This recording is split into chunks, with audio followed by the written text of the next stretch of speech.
Francisco, metropolis of the West, seaport of the Pacific, glories in its calm, landlocked bay. As far back as 1856, men dreamed of linking the city of San Francisco with the east shore of the bay. The steady growth of San Francisco and the Oakland area emphasized the need of communication. As the years passed, many proposals were made, but it remained for modern science and engineering to overcome almost insurmountable obstacles and make the dream come true. Today, their towers over San Francisco Bay, a realization of the century-old dream. A 6-lane double-deck bridge, 8 miles long, connecting San Francisco with the Oakland-Berkeley area, spanning the largest major navigable body of water ever bridged. The West Bay crossing is a twin suspension bridge with an anchorage in San Francisco, a central anchorage, and another anchorage on Yerba Buena Island. This twin suspension span is the largest of its kind in the world and crosses nearly 2 miles of deep water. A tunnel through the island connects it to a cantilever span on the east side, which in turn is connected to the east shore of the bay by a number of through truss and deck truss type spans. Building the cantilever and suspension sections was a challenge to American ingenuity. A novel method of sinking the foundations was employed. Steel cutting edges, towed to location between working docks, were built up with hollow steel cylinders.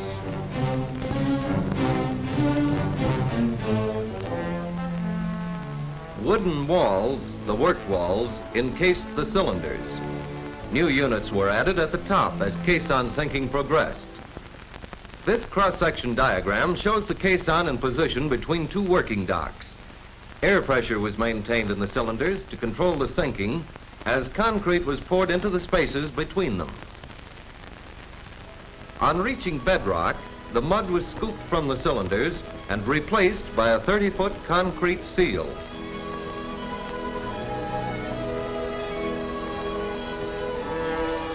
Thus were built the deepest foundations ever undertaken, some as deep as 242 feet. On these unique foundations, concrete bases were built to receive the superstructure.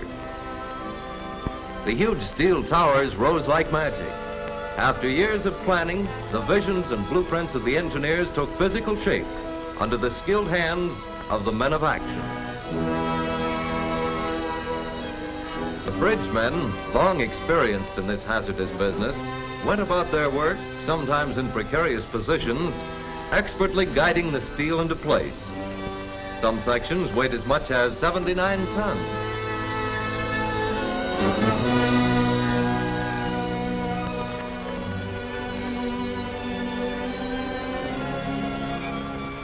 All the steel sections were fabricated at American Bridge Company's plants at Gary, Indiana, and Ambridge, Pennsylvania.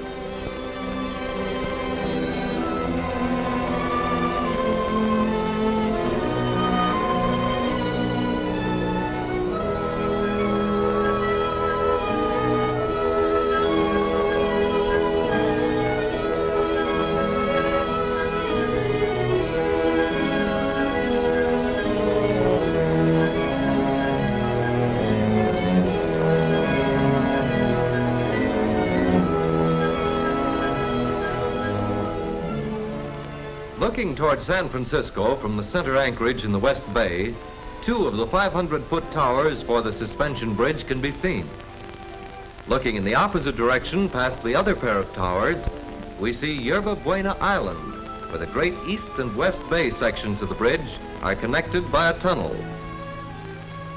This tunnel, 63 feet wide and nearly as high, has the largest cross-section of any tunnel in the world. Let's cross to the other end of the tunnel for a glimpse at the East Bay section. 2 mighty piers will support the massive steel towers for the 1,400-foot cantilever span and its two 520-foot anchor arms.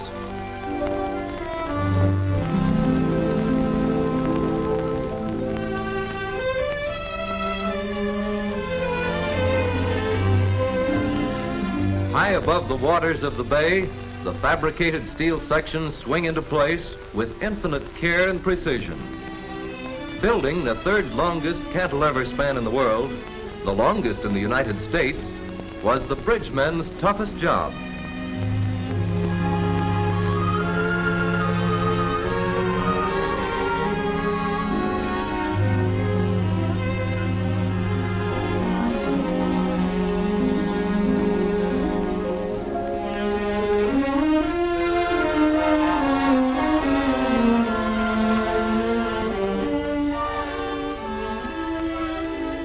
The last mighty section in the 40-million-pound cantilever structure fitted perfectly into position, surprising to the laymen, but expected by the engineers. The remainder of the East Bay crossing to Oakland consisted of through truss and deck-type spans. Back on Yerba Buena Island, work is being completed on the cable anchorage for the second of the West Bay twin suspension spans. Steel eye bars and a wedge-shaped mass of concrete have been firmly embedded in the rock of the island. More eye bars, sunk deep in 130,000 tons of concrete in San Francisco's Rincon Hill, form the western anchorage.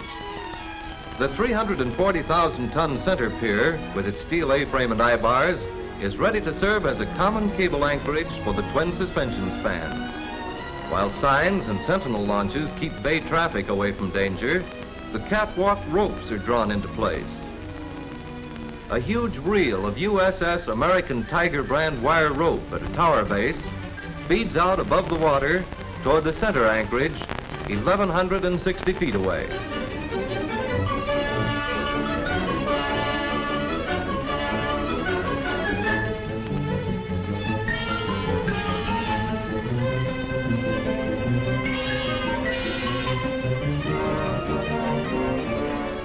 On the tower, 500 feet above the water, bridgemen adjust and secure the wire rope. To provide a firm, safe footing for the bridgemen, a special type of catwalk was designed. USS Cyclone chain link fence was chosen for its lightweight, low wind resistance, and great strength. This bundle of Cyclone fence will cover a distance of 100 feet.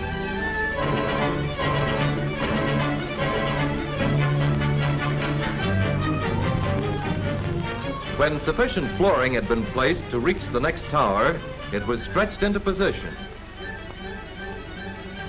This job calls for iron nerves, for the bridgemen ride the catwalk during the stretching operation.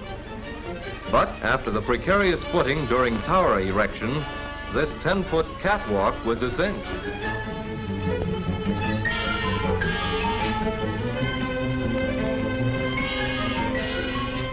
Fun, but with a serious purpose, to keep the wire mesh sliding freely as it is stretched over the steel ropes. San Francisco Bay looked like this from the catwalk.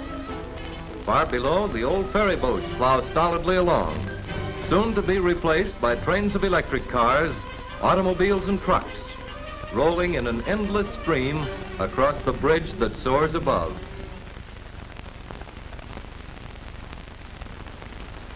At dinner time, the bridgemen lose no time hitting for home. A run along the catwalk to whet the appetite, then the sky ride, and down the escalator, helter-skelter. It's a hard, dangerous job, that of the bridgeman, but he loves it. With catwalks in position, the spectacular job of cable spinning is about to begin. Giant reels of special bridge wire, supplied by American Steel and Wire Company, rise majestically to the top of the anchorages. These huge reels, each carrying 60 miles of wire, were assembled at the nearby Columbia Steel Company warehouse. High above the water, the spinning wheels begin to travel. 18,000 tons of galvanized wire will be used to bind together two neighbor cities, Oakland and San Francisco. This cable will consist of 37 strands, each made up of 472 galvanized steel wires as thick as a lead pencil. In making a cable of this size, the individual wires are not twisted in any way, but laid parallel for the entire length of the bridge. From San Francisco to the center anchorage, more than a mile away, and from there to Yerba Buena Island, nearly another mile away, the spinning wheels work with ever-increasing speed. This model will illustrate the principle of cable spinning. The end of the wire is anchored temporarily and passed around the strand shoe. Then, the spinning wheel takes the loop across to the other side. There, it's removed from the spinning wheel and looped around that strand shoe. This is repeated until a sufficient number of wires have been laid. Then, the wire is cut and spliced to the beginning end.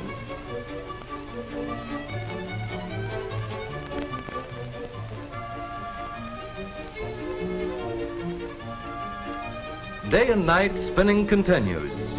Down plunge the spinning wheels toward the island anchorage.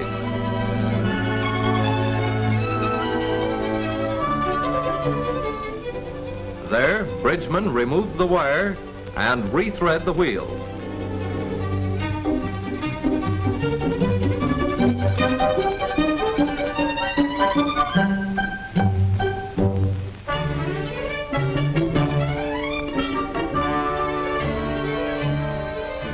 Four cable wires are placed on every trip. Let her go! The end of a coil of wire is joined to the beginning of the next coil by means of a turnbuckle type splice. Each wire is beveled so that when they're drawn together by the turnbuckle sleeve, the ends fit snugly. The two wires are gripped in separate vices as a workman draws them up with a wrench applied to the turnbuckle sleeve. The beveled ends form a lock and will not become loose unless they are again placed in vices and unscrewed with a wrench.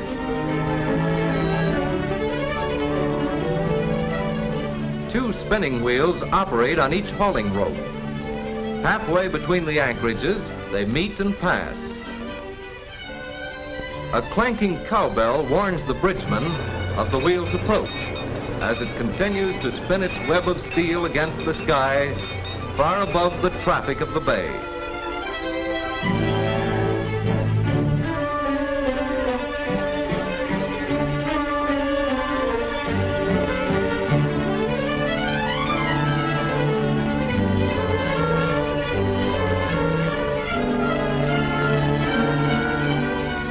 When spinning was completed, the compactor went into action. 6 75-ton jacks in this machine squeeze and bind the strands into a mighty cable 28 3/4 inches in diameter.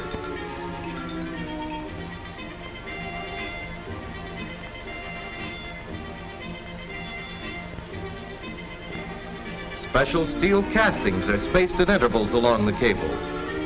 Each carries 2 pairs of steel suspender ropes, cut to length and pre-stressed to support the bridge deck. Barges, controlled by radiophones, carry the massive prefabricated truss units, some weighing 200 tons, out into the bay to be hoisted into place by traveler cranes.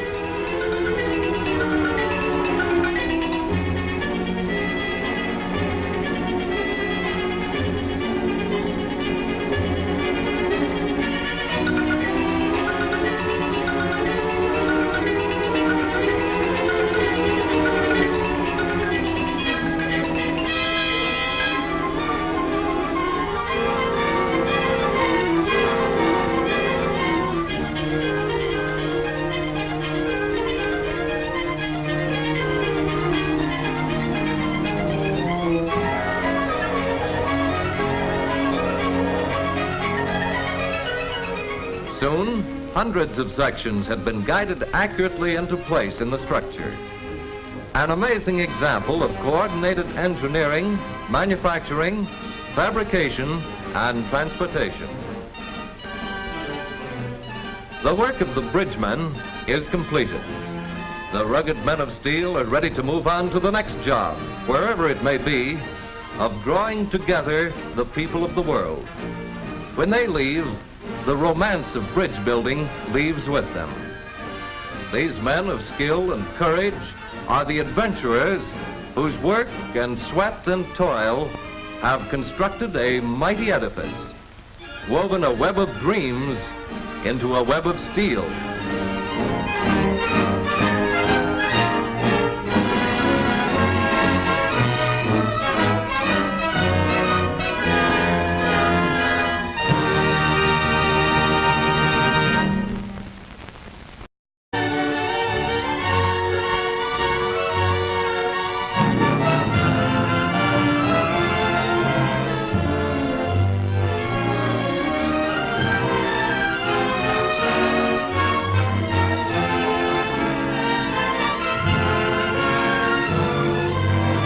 As far back as 1856, men dreamed of linking the city of San Francisco with the east shore of the bay. The steady growth of San Francisco and the Oakland area emphasized the need of communication. As the years passed, many proposals were made, but it remained for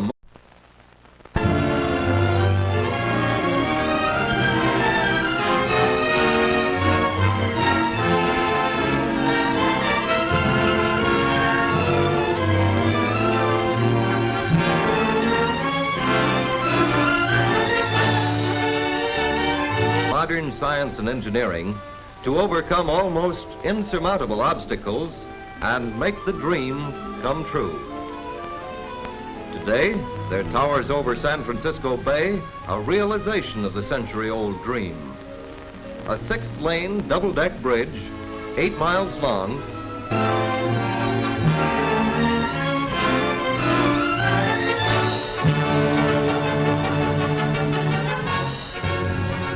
San Francisco, metropolis of the West, seaport of the Pacific, glories in its calm, landlocked bay.